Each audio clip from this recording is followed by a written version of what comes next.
दोस्तों एक्सेल में fully automatic visitor record किस तरह से बनाया जाता है। जब इस तरह आप विजिटर रिकॉर्ड बनाएंगे ना, तो आपको सिर्फ विजिटर का नाम लिखने की जरूरत पड़ेगी, उसके बाद डेट और टाइम ऑटोमेटिक आ जाएगी। जैसे यहाँ पर मैं एक नाम लिखता हूँ जी, नवीद, ठीक है।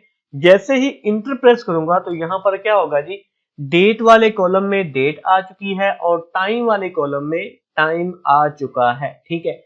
ऐसे ही अगर मैं यहाँ पर आउट वाले कॉलम में आउट लिखूंगा तो आउट टाइम में भी टाइम आ जाएगा। यहाँ पर आपने एक चीज नोटिस करनी है कि जो टाइम है वो अपडेट नहीं हो रहा। नॉर्मली क्या होता है कि जब हम एक्सेल में नाउ का फंक्शन लगाते हैं टाइम या फिर डेट लेने के लिए, तो क्या होता है कि जब भी शीट रिफ्रेश होती है ना, फाइल रिफ्रेश होती है या फिर हम किसी भी सेल में कोई भी डाटा एंटर करते हैं, तो वो जितने भी सेल्स में नाउ का फंक्शन लगा होता है वो ऑटोमेटिकली अपडेट हो जाता है। फॉर एग्जांपल 10 सेल्स में हमने नाउ का फंक्शन लगाया है, तो जैसे ही फाइल रिफ्रेश होगी या फिर हम किसी भी सेल में डाटा एंटर करेंगे, तो क्या होगा जी, 10 के 10 सेल्स में वो टाइम आ जाएगा जो उस वक्त कंप्यूटर पर होगा। तो चलिए दोस्तों, मैं आपको बताता हूं कि किस तरह से आपने ऐसे ऑटोमेटिक विजिटर रिकॉर्ड बनाना है। लेकिन मजीद आगे बढ़ने से पहले तमाम दोस्तों से गुजारिश है, जिन्होंने अभी तक चैनल को सब्सक्राइब नहीं किया वो चैनल को सब्सक्राइब जरूर कर लें और साथ दी गई बेल के आइकन को भी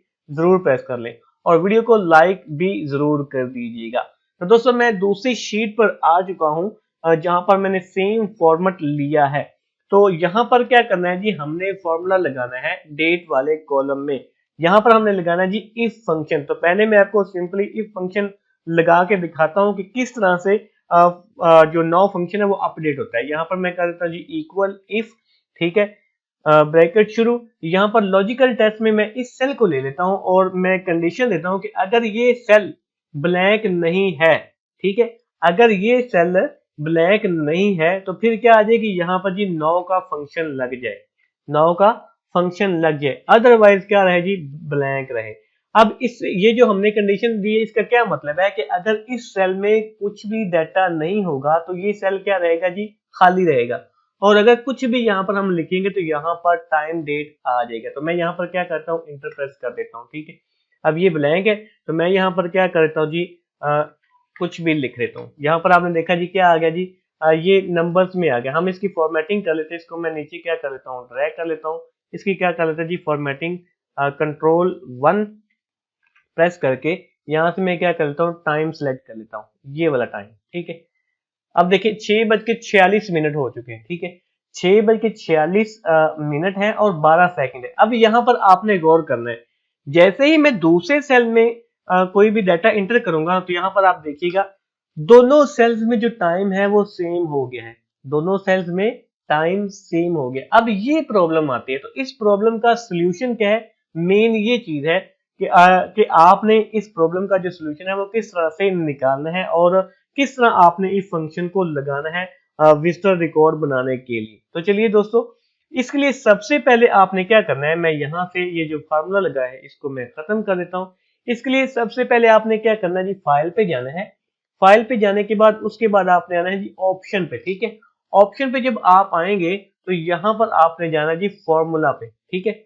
फॉर्मूला पे जाने के बाद यहाँ पर एक ऑप्शन है इनेबल इटरेटिव कैलकुलेशन, इसको आपने चेक कर देना है, ठीक है। ये अनचेक होगा, इसको आपने क्या कर देना जी, चेक कर देना, ठीक है, और ओके प्रेस कर देना है। वो चेक करने के बाद अब यहाँ पर लगाना है जी फॉर्मूला, यानी इफ फंक्शन लगाना है। लगाना कैसे ये आप देख लीजिए। अब जब आप ये वाला ऑप्शन चेक करेंगे ना, इसका फायदा क्या होगा जी, इसका फायदा ये होता है कि हम जिस सेल में फॉर्मूला लगा रहे होते हैं ना, जिस सेल में हम फॉर्मूला या फिर फंक्शन यूज कर रहे होते हैं उस सेल को हम फॉर्मूले में सिलेक्ट कर सकते हैं, ठीक है। यानी जिस सेल में फॉर्मूला हम अप्लाई कर रहे होते हैं फॉर्मूले के अंदर उस सेल का एड्रेस भी ले सकते हैं, ठीक है।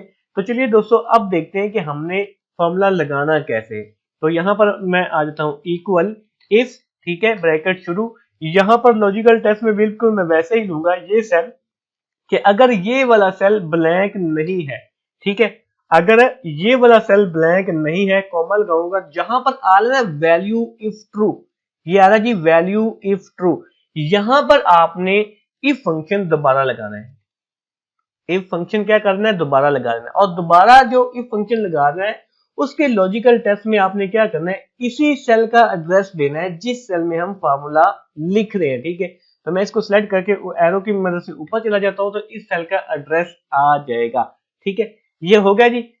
अगर यानी ये जो दूसरा हमने इस फंक्शन लगाया इसमें लॉजिक ये दे दी, और यहां पर भी आपने देना है कि अगर ये वाला सेल ब्लैंक ना हो, अगर ये वाला सेल ब्लैंक ना हो, कॉमा लगाना है।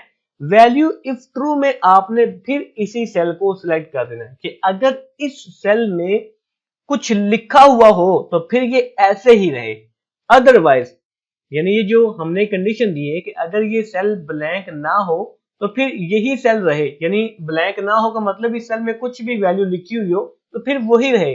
अगर ये ब्लैंक हो तो फिर यहां पर क्या आ जाएगी, नो फंक्शन लग जाए, नो फंक्शन लग जाए और ब्रैकेट बंद कर देंगे। यहां पर हमारा जो ये दूसरा इफ फंक्शन है ना ये कंप्लीट हो गया।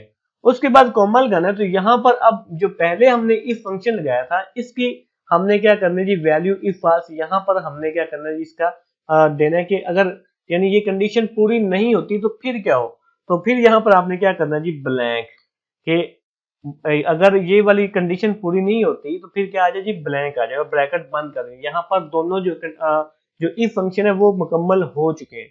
उसके बाद क्या करना है जी, इंटर प्रेस कर देना है। ठीक है, अब इंटर प्रेस कर दिया, यहाँ पर मैं जैसे ही कुछ लिखूंगा, फॉर एग्जाम्पल मैं लिख देता हूँ जी ABC, ठीक, ABS लिख दिया, यहाँ पर टाइम आ गया। ठीक है, अब नॉर्मली यहाँ पर टाइम ऐसे नहीं आएगा।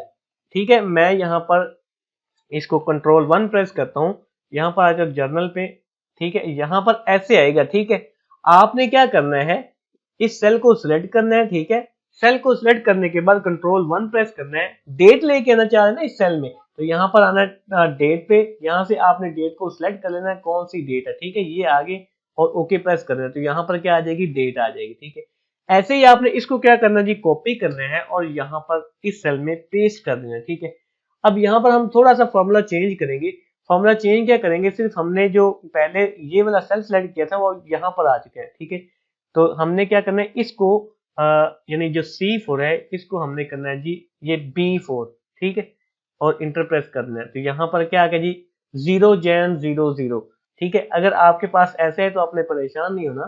ठीक है, यहाँ पर आपने सेलेक्ट करना है, प्रेस यानी कंट्रोल 1 प्रेस करना है, टाइम पे आना है और आपने यहाँ पर टाइम का फॉर्मेट ले लेना है कि किस तरह आप टाइम शो करना चाह रहे हैं। यहाँ पर एरर आ गई। ठीक है, अब आपने क्या करना है, इसको एक दफा डिलीट करना है और दोबारा फिर जब आप यहाँ पर लिखेंगे तो यहाँ पर जो रिजल्ट है वो एक्यूरेट आएगा।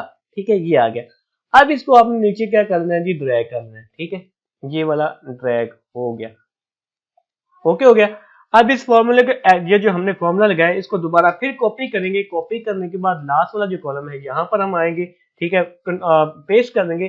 पेस्ट करने के बाद यहाँ पर हम दोबारा फिर फॉर्मूले को थोड़ा सा चेंज करेंगे। फॉर्मूले को चेंज क्या करेंगे कि यहाँ पर जो एड्रेस है वो आ रहा है जी E4, तो हमने यहाँ पर करना है जी कौन सा, F4 इसको, यानी ये वाला सेल अगर ब्लैंक ना हो तो फिर क्या हो, इंटर प्रेस कर देंगे। अब यहाँ पर जैसे ही कोई डाटा इंटर करेंगे तो यहाँ पर क्या आ जाएगा जी, ये टाइम आ जाएगा। ठीक है, तो टाइम और डेट को लाने के लिए आपने क्या करना है, सिलेक्ट करना है, सिलेक्ट करने के बाद कंट्रोल 1 प्रेस करना है और यहाँ से आपने फॉर्मेटिंग करेंगे कि आप टाइम शो करना चाहते हैं, डेट शो करना चाहते हैं और किस फॉर्मेट में शो करना चाहते हैं। ठीक है, तो इस तरह सिंपली आप एक आपने पहले सेटिंग ऑन करनी है, यानी एक आपने जो है इनेबल इलिटरेट वो कैलकुलेशन को आपने चेक करना है। उसके बाद आपने सिर्फ इफ फंक्शन को इस्तेमाल करके इस तरह का ऑटोमेटिक विजिटर रिकॉर्ड बना सकते हैं।